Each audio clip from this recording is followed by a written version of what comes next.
महाराष्ट्र के बसमत नगर में जितूर फाटे पर धनगर समाज की ओर से किए गए रास्ता रोको आंदोलन की वजह से यातायात प्रभावित हुआ। करीब 2 किलोमीटर लंबी वाहनों की कतार लग गई। इस आंदोलन के जरिए पंढरपुर, नेवासा और लातूर में पिछले करीब एक पखवाड़े से जारी समाज के आंदोलनों को समर्थन दर्शाया गया। आज के इस प्रदर्शन के बाद प्रदर्शनकारियों ने तहसील प्रशासन को ज्ञापन सौंपा। खबरों का सिलसिला लगातार जारी है। आप बने रहिए TTN 24 न्यूज के साथ। नमस्कार।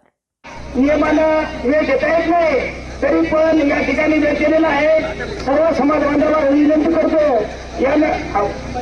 यानंतर आपल्याला आपल्या भविष्यामध्ये जो होणारा आमदार आपला प्रश्न विधानसभेमध्ये मांडील त्यांनाच आपण एक धनगर समाजाचा मेळावा घेणार आहोत आणि त्या मेळाव्यामध्ये त्यांना म्हणणार आहे की बाबा पहिल्या मीटिंगमध्ये देणाराचं आमचं जे आरक्षणाची अंमलबजावणी आहे त्या अंमलबजावणीचा प्रश्न त्यांनी मांडावा।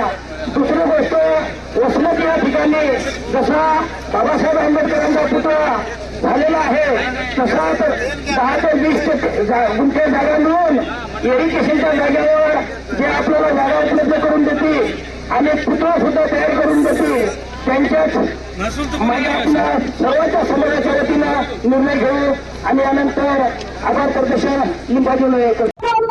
आमचे समाज बांधव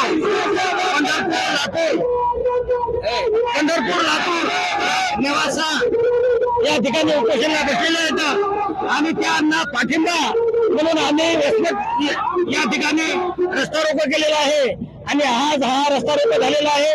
भविष्यामध्ये आमच्या आरक्षणाची अंमलबजावणी नाही झाली तर आम्ही कोणतेही आंदोलन करायला तयार होणार आहोत। यापेक्षा तीव्र आंदोलन करू आणि शासनाला आमचं आरक्षण पत्रामध्ये कसं पाडून घेता येईल याकरता आम्ही हात मारल्याबरोबर सर्व समाज एकवटेल आणि रस्त्यावर उतरू आणि शासनाला आमची एकजूट दाखवून देऊ आणि आरक्षण आमच्या हक्काचं आहे ते आमच्या पत्रामध्ये पाडून घेऊ।